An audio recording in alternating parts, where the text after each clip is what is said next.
Hello and welcome to episode number 531 of Smart Podcast Trashy Books. I'm Sarah Wendell. Today, my guest is Mur Lafferty. Now, you've heard Amanda and me talking about Station Eternity, which is book one in the Midsolar Murders series. I love that series title so much. Well, Amanda and I both really liked the book, and so we asked the author a whole bunch of questions. So do not worry, this is a spoiler-free conversation, but I really hope it makes you curious about the book, because who doesn't want to be kidnapped by aliens and solve murder in space, right? Right. I will have links to all of the books that we talk about and the other episodes of the podcast that we talk about and all the things that you might want to look up. They'll be in the show notes where I always put them at smartbitchestrashybooks.com/podcast. I have a compliment. I love this so much. Kelly G. Hello. There are trees near where you live that are determined to go extra colorful this fall when you're around because they celebrate being on the earth with you. If you would like a compliment of your very own, have a look at our Patreon, which is being renovated to be extra more awesome. Why, yes, I did have coffee today. What makes you ask? We have a Discord server coming very soon, like I'm literally building right now. And we have bonus episodes that are silly and fun and enjoyable. And it would be lovely to have you join the podcast Patreon. Take a look at patreon.com/smartbitches. This episode is brought to you in part by my favorite nerdy vitamin, Ritual. I am very much a set it and forget it kind of person. I like solutions that are easy, that I can trust, and that I don't have to think about because I never know what day or month or year, really, that it is right now. But I do want to look after my health and make sure that I'm taking a multivitamin. I like Ritual because it is simple. I never have to remember to order more, and I know what each ingredient is. Ritual has a first-of-its-kind traceable supply chain, so I can see where all of the key ingredients come from and why they're there. They don't just say, take our word for it. They show me the proof. Their vitamin has USP verification and a peer-reviewed and published clinical study. All their products are vegan and non-GMO and third-party tested, so I know I can trust them. I can see where each labeled ingredient comes from down to its supplier. I really like my nerdy vitamin. I also love how easy it is. They're delivered to my door every month, free shipping, and I can start, snooze, or cancel anytime. Start a vitamin ritual that you can trust. To get started, visit ritual.com/Sarah today and get 10% off your first 3 orders. That's ritual.com/Sarah to start your new ritual today. This episode is brought to you in part by my favorite comfortable washable shoes, Rothy's. Remember when back to school and the change of seasons meant new clothes? Why not let Rothy's be your new favorite shoes this fall? The best thing about Rothy's, well, there's several best things, but one of the best things is that they are comfortable right out of the box. They have incredible styles and colors, and as I've mentioned, they are washable. I love this part so much. If I'm out for a walk or I'm cooking or it's a bit damp and my shoes get dirty, it doesn't matter. I throw them in the washing machine and they come out looking like new. I had no idea my favorite thing about my shoes would be that they are washable and durable, but yeah, here we are. I have the flat, I have the moccasin, I have the lace-up sneaker, I have 4 pairs of the points, including a purple pair that I love looking at because the color is so pretty. Every single one of them, regardless of how old they are, they look new. They're stylish, they're washable, they're durable, and they're comfortable. All the things I prefer in, well, pretty much everything I own, but most especially my shoes. Find your new favorite shoes and get ready to be asked, are those Rothy's? That totally happens, yes.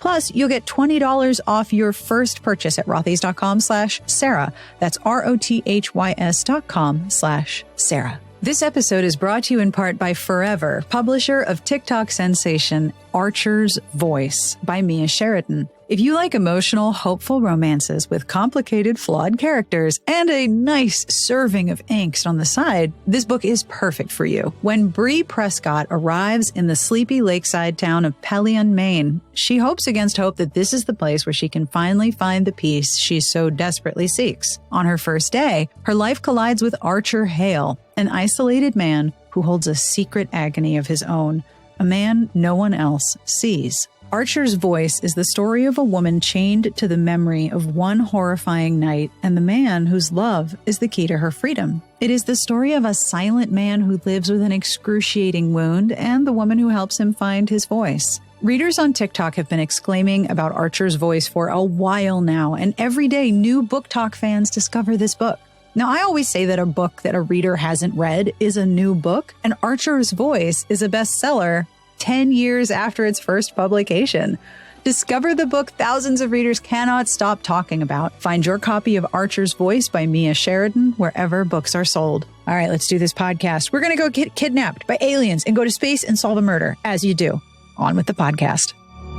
Okay, is your background you about to be hit on the head with a chair wielded by a skeleton? No, I'm not in the background. This is the foreground. In the back, there is a skeleton wielding a chair. It's a piece of baseball fan art that my kid did that I was very, very proud of. It's awesome.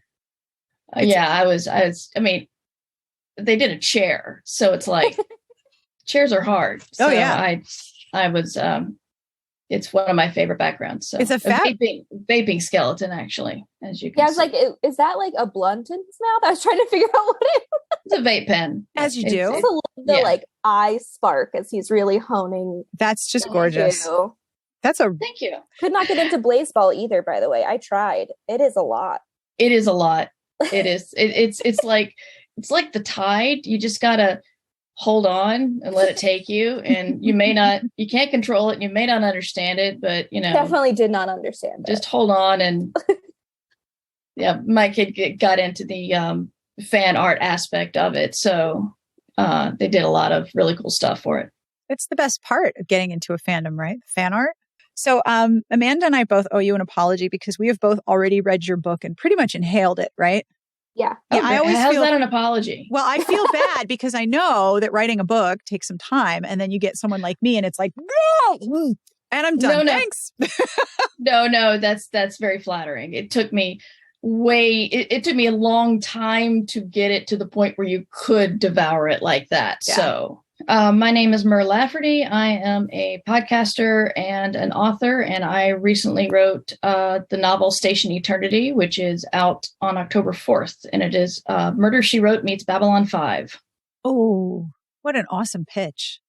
When you said that to editors and agents, were they like, oh, yes. Yeah, they liked it. Yeah. I love my favorite thing about this is that it is Midsolar Murders. Yeah. I will. The funny thing is I hate puns. I think part of it is my brain doesn't work that way. I'm not a poet. I'm not a wordsmith. I don't play with words like that. And I think it's partly just bitterness. And so when I was telling my friend about this, who loves puns, he came up with the Midsolar Murders. So I made sure that he got a copy of the arc because he deserved it, because he came up with the Midsolar Murders thing. It's very clever. Like the minute Amanda told me about Midsolar Murders, I was like, excuse me? Because between the two of us, Amanda is much more of a space reader person. Mm-hmm. To quote Amanda, Earth is garbage, space is horny. Let's stay there. Okay. Yeah. Now, I have only recently started reading more space set books, which I very much enjoy. Cool. And I love the idea of Murder, She Wrote and Babylon 5. That's a great way to reference this. What will readers find inside Station Eternity? The big thing is I wanted to shine a light on the fact that all of these amateur sleuth stories, none of them actually address the fact that a lot of people die around this star. I would never go to Father Brown's church. Jeez, Louise, no. Terrifying. Never visit Midsummer County. No. Miss Fisher seems really cool to hang out with, but I wouldn't want to. Or anywhere in Melbourne, really. I think Melbourne's just dangerous around that time. I wanted to have somebody who people died around her, and she solved it just fine. Mm-hmm. But everyone was just terrified of her or hated her or was suspicious of her. Yeah. And how she would deal with that. And because I'm a nerd, I thought, well, let's put space into it. And then I thought of Babylon 5, the diplomatic hub for all the species. And I thought, well, what if we had that, but they didn't like humans? So can't see why they would like humans. I don't know. Yeah, exactly. So I figured they would, that would be a place maybe you could petition to go. Yeah. So that's how I came up with it, is if everybody on Earth hated you and you had people dying around you all the time, where could you go? Yeah. And poor Mallory, she does not like that people drop dead around her. She's not, it's not fun. And you're entirely right. This is the thing that I wonder most, like, how is no one concerned with the body count of these small, beautiful towns? Like once I see a murder, like, okay, here's a murder mystery series set in a small town We got pictures of thatched roof cottages on the cover and some trees. And wow, this series is 25 books. That's a lot of dead people. Is no one concerned here? Yeah. Really what, like, Britain should have sent in all of Scotland Yard well before Midsolar Murders got into like season 3. Yeah. It's like, there's something else happening here we need to investigate. And that's part of the basis of your whole book. Like what is the something else that's happening here? With Station Eternity, part of the mystery, and I don't want to spoil anything. Right. Part of the mystery is, but why are there so many dead people? Yeah. Why is this happening? Yeah, that was one of I won't spoil it either, but that was one of my biggest challenges, because I realized if I did make a point to say everyone dies around her, I had to come up with a reason why. Yeah. And that was one of the more challenging parts of the novel. But investigating why, in fact, that happens is a part of the novel, in addition to the murder that happens and everything that cascades after the murder, which is a lot. Oh, yeah. That's one of the things that frustrates me about a lot of murder mysteries on television and murder mysteries in books as well. Death has an effect on the living generally. Yeah. Things happen.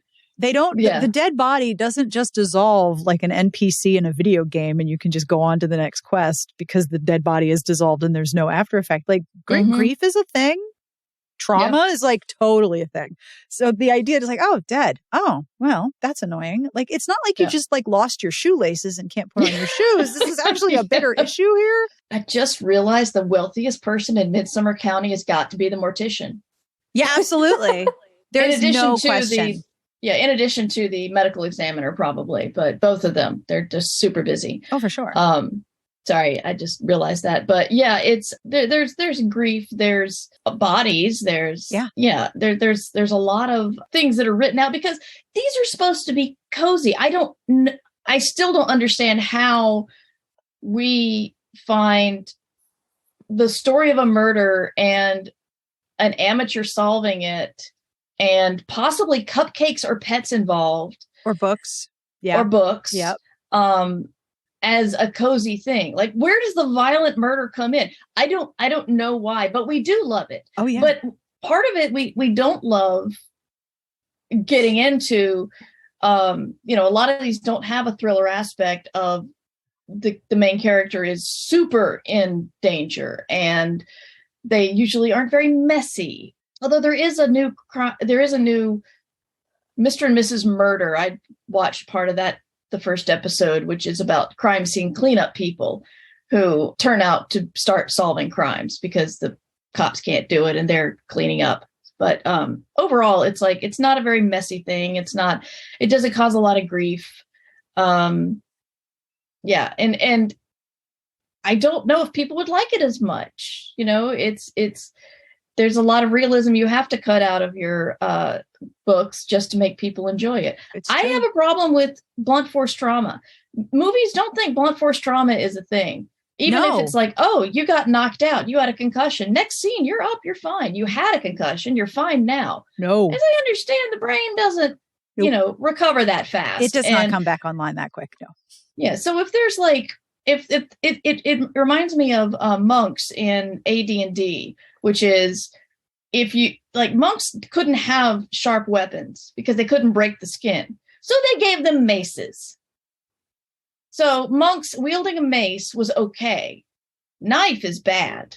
So crushing a skull. Fine. Yeah.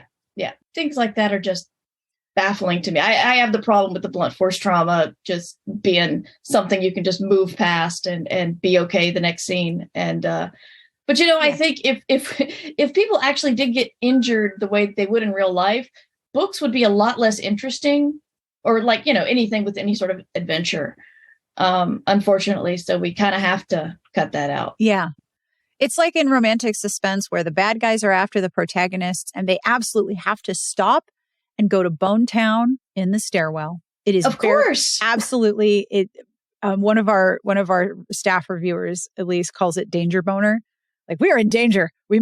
No one's going to catch us. We're just going to use this convenient stairwell. We will like, what? No. Yeah. No, Yeah. I don't understand. Oh, I'm sorry. Can I go on a slight tangent? I would welcome this slight tangent. Go all the way. Have you guys watched The Woman Across the Street from the Girl in the Window? I've seen parts of it. I haven't finished it, but it's like a parody of sort of those thrillers. Mm-hmm. Yes, it is. But it's funny because it's I think it doesn't parody it enough. Mm-hmm. There are some things that I'm wondering what they're making fun of. Like she has like a ton of Corningware dishes and she keeps breaking them. She keeps making a casserole and dropping it. But I'm like, is that a reference to something? Or I don't get it. But it is funny because, nobody has that many casserole dishes. But unless there's a lot of deaths. Yes. There's a sex scene in that they go, it just cuts and they're doing it in every room. So they're on the stairwell going at it. And then like it cuts and now they're on the kitchen counter going at it. And then it's like they hit every room in the house. It's hysterical. Now that was a parody that I really appreciated because it was just like passionate sex, every room, every like, shower, stairwell, kitchen, everywhere. So we don't even need a flat surface. A vertical one will do. Tilt table, Exactly. fine. Yeah. Yeah. So with Station Eternity, one of the things that I absolutely loved, and Amanda and I both had different favorite parts, so you get questions from both of us. Mm-hmm. I absolutely loved the AI-controlled sentient ships, especially because they made me think about my own relationship with things like Google Home and the way that I talk to devices and self-driving cars, which seems to me like a terrible idea. But when I'm reading it in a book, I'm like, it sounds great. There's a lot of trust in letting a sentience control a whole station. Mm-hmm. Like you are within the stations and the station can have problems, which it does. What was the process of developing Eternity like and the other sentient structures in the story? What was the process of developing that like? I actually don't remember where I decided that Eternity was sentient. But there's a sentient ship called Infinity. Yes. And that was inspired by the hip hop group Clipping did a concept album in 2016, I guess. No, 16 or 17. And it was called Splendor and Misery. And it's a concept sci-fi album about a slave ship in space where one of the slaves breaks free, kills everybody on board and takes over the ship. And part of the story is told from the point of view of the AI on the ship who falls in love with him. Right. The character of Zan and the ship are slightly inspired by that. Zan is also, he's in trouble and gets picked up by the ship. Yeah. Also a little Hitchhiker's Guide to the Galaxy there, but it's less wacky and more running away from a murder scene. So that's where the whole sentient thing came from. And I honestly don't remember where I decided that Eternity should be sentient. That's a good question. I wish I could remember. I've been working on this book for a while, so it's hard to remember all the inspirations. But Splendor and Misery was a big one. I love Clipping and all the weird stuff they do. Yeah. And with I live in a house and I take care of my house because it's part of my job, to take care of the structure that I live in. But I frequently give my house a personality, or I think about like my house as a living thing sometimes. And I love the idea that for Eternity, when someone is in their like body, for lack of a better word, like someone is in the ship, they know that Eternity and Infinity know that they're responsible for the beings in the ship. But with Eternity, part of what starts happening in the story is that Eternity starts to break down and can't care about all of the beings inside her body. Like just can't. Yeah. That's primal terrifying right there. That's some scary shit right there. It's, I can't remember who said it. It might've been Kiz Johnson talking about, writing alien, but they still have to be, Star Trek's brilliant and we love it, but it does, the aliens are giving them a forehead ridge and base them on another culture and you're done. But like trying to make an alien who you can communicate with, but has different priorities and responsibilities and understandings of the world than you do. Yeah. And there's the challenge. And, you think about your body and how, your stomach might be having problems, but you still have to go to work or something. And you may not be able to deal with or properly care for every single thing going on even if you know about it or understand it. So, when she's in top form, Eternity's great, but she has a host that's more of a alien person like we know. So, someone to communicate with on our level. Yeah. And when she doesn't have a host, things start to go awry because she can't communicate as well. Yeah. So, it's not having anywhere to go and suddenly all the shuttle bays are full. It's that whole, a hurricane's coming, why don't you just leave kind of thing. It's everyone leaving at once is not. That is feasible. Not a solution. That is bad, actually. Yeah. Amanda knows. She's from Florida. Oh my! I hope you and I hope. No, not are anymore. You there now? No. Okay. Well, I hope anybody there is prepared with a good. My parents, but they're old Floridians. They'll be fine. They're like, yeah, whatever. One of those. Yeah. But it's going to be. I think the problem is going to be flooding because it's really slow now. But, North Carolina got Hurricane Floyd, which hit us. And then went out to sea and then decided it wasn't done and came back in and hit us like a couple of days later. So the flooding was epic there. Oh, yeah. And it's like trying to have everyone leave at once. All of that rain, it just doesn't have anywhere to go. It gets, everything gets stuck. And the same thing happens with Eternity. Everyone's trying to leave, but there's nowhere to go. Yeah, exactly. The cold, heartless void of space. Yeah. Yes. So I really loved the world building in the series and all of the aliens and creating all of the different cultures. And I really appreciate what you said about, like, in some sci-fi, all aliens are weirdly humanoid, aren't they? They're just all humans. So what do you think is the best way to strike a balance when it comes to world building in unfamiliar settings, as to not like overwhelm the reader? I feel like a lot of people who are new to sci-fi fantasy get overwhelmed easily when they're just like thrust into this unfamiliar territory. Yeah, it is a challenge. Instead of trying to base it on specifically another culture, I more try to think about how I, as American woman, look at the world and how other people might view things differently, and going beyond other cultures. But like, if your body doesn't really break down, then you're not going to see death on the same level as other people. Yeah. And I feel like I just took little bits of a whole bunch of different science fiction. There's a scene in The Diamond Age by Neil Stephenson, where the story within the story, the fairy tale, Princess Nell is talking to the Queen of the Ants, and the ants have two numbers, 1 and 1,000,000.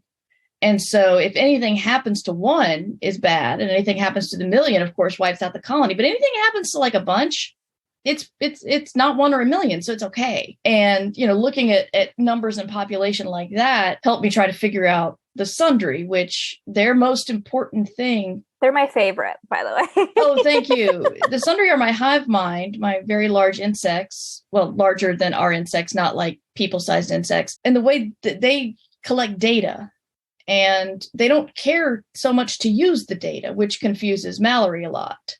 Because once you get enough data about something, you can act. But they don't care. They just want to collect the data and have it. It's just trying to come up with how you react to something and how something else would do it differently. What limitations you have in your mind and body that an alien could surpass with their mind or body. I guess I just start with me and try to branch out to what's not me and make sure I don't slide into cultural appropriation and try to go further beyond that. I did appreciate, like, we get to see what the aliens think of humans. And like their first thought is like, you're really like gross and wet, and how have you survived this long? Yeah. How are you a dominant species? You're wet. I read recently that humans are basically horny, electrified bags of meat. And And that has just reshaped my worldview on a lot of things that I don't really feel like I need to worry about anymore. Because basically, yes, we are horny, electrified bags of meat. And the other aliens looking at us like, you are so squishy. How did you survive this long? Yeah, I won't go into too much of detail, but one of my favorite like D plots of the book is just there's an alien who is like handed an injured person, and she wants to help out with what's going on in the ship. She's in security, but someone gives her this person to deal with, and she's basically dragging this injured, wet person around the ship station, trying to figure out what to do with him. And she misses everything. Small spoiler, but she misses the whole thing because she's dealing with this wet, disgusting human. Yeah. And it's like her frustrating story just made me so sad and pleased that she existed. I was so happy with that little bit because she's just walking around going, "Can I dump him? Oh, I can't. Okay. I don't even know if he's still alive." And another human goes, "No, yeah, he's still alive. Here are the signs." And she's just like, "Oh, really?" You've also kind of like mentioned several throughout our conversation in terms of like stuff that's inspired you. Have there been any other inspirations from like media, like TV, books, movies that we haven't talked yet that really helped you craft Station Eternity? Especially the okay, so this is the problem when I've read something and haven't heard it. Is it nice? Nice. So the silent G, nice. I believe it's nice. Yeah. I felt sorry for the audiobook narrator. I love the idea of rock people. Of course, N.K. Jemisin really dominated it with the Broken Earth series, I believe. The 5th season and all that whole amazing trilogy. But there was played a lot of Dragon Age Origins back in the day, and there was Shale. Yep. And I loved Shale, and Shale was also very alien because she was a rock person who just did not care, couldn't imagine why these humans had these problems or concerns, and really, really, really hated birds. And I loved her. And then N.K. Jemisin came out with hers, and God, what else? There was another inspiration for the rock people. Korg? No. Oh, I guess, yeah. If you couldn't tell, we're huge Dragon Age fans. I did see all we were celebrating Dragon Age mentions. Yes. With the other two main ones, which was the Phantasmagoria and the Guru Dev, I think I just tried to imagine aliens and try to build them on what can this alien do. And one of the biggest things I had to do was make sure everybody had a symbiotic connection, because that's one reason why the aliens look down on Earthlings, because we don't do that. Right. So connecting all of them and their minor species that they connect with, or major species. That was just kind of brainstorming, I think. If I was inspired, which I probably was, it was subliminal. Yeah. Subconscious. And did you have like a favorite species to write? I love the nice. I really do. They, the character of Tina was just a throwaway, weird person. And just the idea of being kind of dumb, but completely self-aware and okay with that. Yeah. I loved her so much. And I had a lot of fun with her, making bad or impulsive decisions. And the thing about characters like Tina, and you see them periodically pop up in different like large ensemble casts. I would much rather deal with someone like Tina than someone who's hiding their intentions or trying to mislead me. I would much rather be like, here is what I would like to accomplish. Oh, okay. Here's what I would like to accomplish. Let's go do the thing. All right, good. Like that's way more pleasant than trying to guess and then trying to figure out what the other person wants and then align. Yeah, that's too much work. Yeah. I would much rather deal with straightforward people. Yeah. All right. So big question here. Real big question. If you were going to be kidnapped or gently escorted off of planet Earth by aliens, would you be good with this? I think it would depend on whether I could come back. Here's a little secret about me. I have never liked fancy dress shoes, because a part of my this is connected, I swear. Part of my deep ingrained belief is that a portal's going to open or the aliens are going to come and I'm not going to be able to run. Either run away or run to, but something magical or spaceshipy is going to happen and I'm not going to be prepared for it because I got heels on. So ever since I was a kid, I have not liked heels because I won't be ready. And so, yeah, getting escorted or kidnapped by kind and stupid aliens sounds great, but I would want to be able to come back. Yeah. And that's effectively what happens to Zan, right? He is lifted off the planet by some drunk aliens on a bender. Yes. He's lifted away, but it benefits him. Yeah. And he makes the decision to stay on Eternity. So, but yeah, he did not plan for that. But it was lots of fun to have Mallory have to tell the investigating agent that your main murder suspect was just abducted by aliens. I saw it. Sorry. Yeah, sorry. Sorry about that. Listen, there was no way to stop that takeoff. Yep. Nothing I could do. And Gosh. Do you want to talk about book 3? Can you talk about book 3 at all? Or book 3? Book 2. Sorry. Book 2. Let me just jump ahead into the future. Yeah, I'm like, wait, I haven't even been, I've only like cooking some ideas in the back of my head. So this is going to be a series? Yes. Ooh. Yes. Book 2 is, rough draft is finished. I'm waiting my edit letter. I'm scared. But dun, dun, dun. Yeah. More people from Mallory's past show up on the station. Ooh. That'll be something, because the people from Mallory's past are not all that great, some of them. Yeah, and a lot of them are dead. So yeah, we only got a limited number to choose from. And there's nothing else I can tell you that won't spoil the first one. So okay. I'm very excited that it's a series. I thought it might be based on some of the comments at the end. It's like, oh, there might be another one. I'm excited.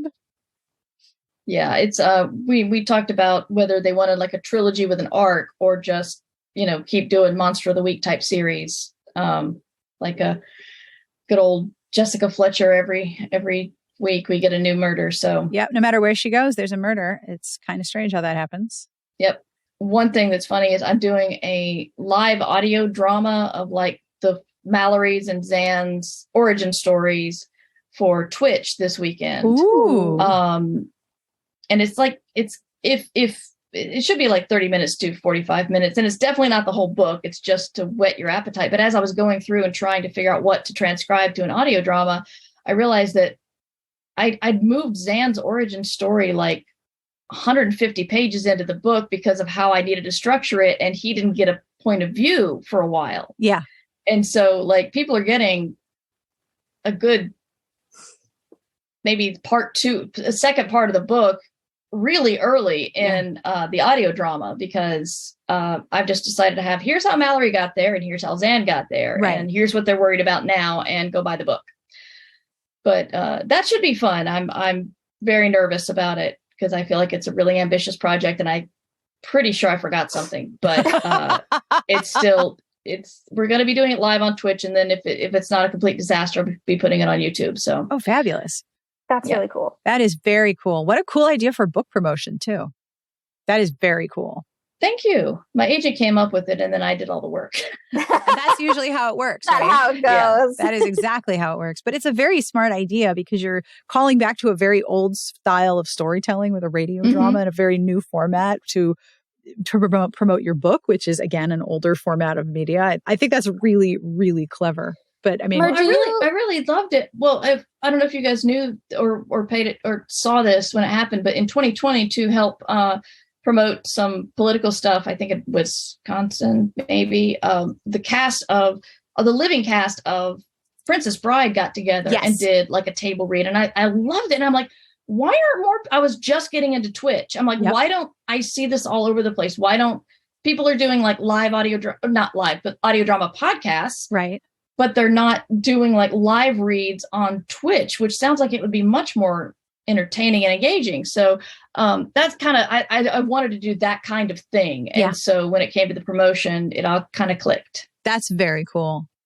Or do you listen to audiobooks at all? Mostly, yeah. Yeah. Have you done Sleeping Giants by Sylvain Neuvel?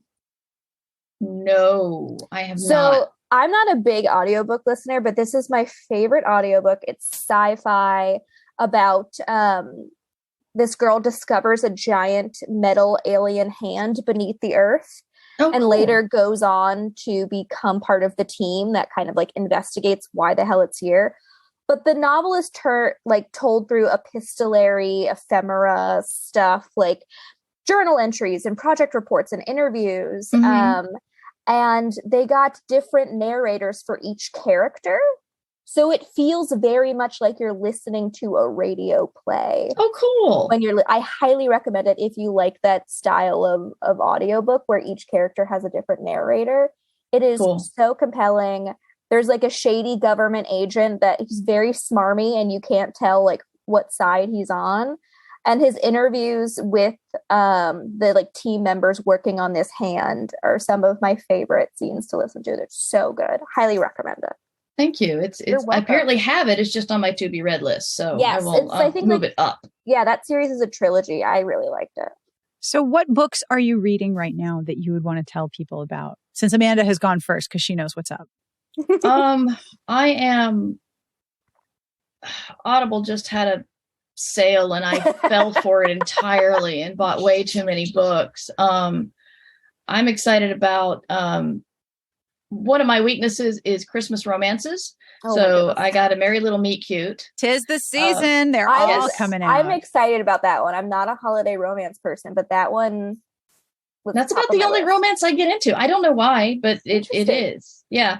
Right now I'm rereading Gideon the Ninth and Harrow the Ninth so I could read Nona the Ninth because Harrow the Ninth was a bit of a mind blender and I needed to refresh my mind about what was going on. My feeling about those books in general, because I also did a reread before Nona, was I don't know what's going on, but I'm just happy to be here. Yes. Like that's my vibe for that entire series. Dude, that's how I feel about Blazeball. So yeah, I don't know what's going on, but I'm happy to be here. Mm-hmm. Yeah. And I've been wanting to read Persephone Station, so I picked that up by Sina Light. And I heard Bullet Train was not a good movie, but was a very well-respected book. And so I picked that one up too. So I got lots of things on my to be read, which was already overwhelming. Yeah. But, these are the ones I'm excited about right now. That's very cool. I think Mind Blender is the perfect way to describe the Locked Tomb series. Yeah. Mind Blender. For sure. Oh, yeah. Yeah. Yeah. You thought you understood? I'm sorry. You were wrong. Yeah. You do not. Guess what? Nope. Yeah. Exactly. So where can people find you if you wish to be found? Yes. Murverse.com is my website. Basically the Mur universe where all my stuff is. I'm on Twitter at Mighty Mur and Twitch at Mighty Mur. And those are the interactive places I'm most found. I live stream my podcasts and I do some game streaming. And those are the best places to find me. Website, Twitter, Twitch. Fabulous. Thank you very, very much. And also thank you for Station Eternity. We both enjoyed it so much. That thrilled me. Thank you. I really appreciate you saying that. Also, that cover design. It is so epic. It's so gorgeous. I nearly cried when I saw it. It was so amazing. So I love everything about the cover. I don't know how he did that, but it's amazing. And you're really leading a trend because there are now more mysteries in space. So it's like seeing just the start of this, like, oh, this is great. Let's do lots of it. I'm very excited that it's a series. Yeah. I'm having a lot of fun with it. So. And that brings us to the end of this week's episode. Thank you again to Amanda and Mur Lafferty for hanging out. If you would like to find a copy of Station Eternity, book 1 of the Midsolar Murders series, it's out now. You can find it wherever you get your tasty, delicious books. Don't eat the books. They probably don't taste very good. Library, bookstore, everywhere. It's on sale now. And we both really, really enjoyed it. As always, I end each episode with an absolutely dreadful joke, and this one was sent in by Malara. Hello, Malara. Thank you for this joke. Malara says, I got this one from someone in a Discord, who got it from someone on Reddit, got it from who knows where. So this is a joke with outstanding provenance. I mean, not just because Melara sent it, but it has visited Discord and Reddit. Next thing, it'll hit Tumblr, and then it'll just be the most popular joke in the world. But are you ready? Are you ready to hear about it before it gets popular on Tumblr? How do you find a velociraptor? Give up? How do you find a velociraptor? You divide the distance raptor by the time raptor. Math and physics and dinosaurs. What an amazing combination for one joke. Thanks, Melara. On behalf of everyone here, we wish you the very best of reading. Have a great weekend, and we'll see you back here next week. Smart Podcast Trashy Books is part of the Frolic Podcast Network. You can find outstanding podcasts to subscribe to at frolic.media/podcasts.